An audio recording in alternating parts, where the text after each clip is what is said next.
Titration analysis, also known as titrimetry, is one typical laboratory method that is performed to quantify concentration of a specific analyte.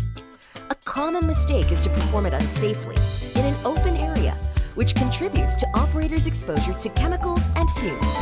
Titration can now be performed safely with the new Esco Ascent TitraMax, a specialized ductless fume hood with elongated height design to enclose a typical titration setup and to protect users from harmful vapors during titration.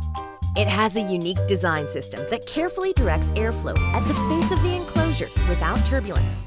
The TitraMax is also equipped with Esco's nanocarb activated carbon filter to absorb fumes and release filtered air back to the laboratory. The TitraMax has well-thought ergonomic features too. It has oval-shaped apertures for easy access and an angled front sash for better visibility. It has 2 sliding doors for easy setup of equipment and samples. Having a TitraMax is super convenient too.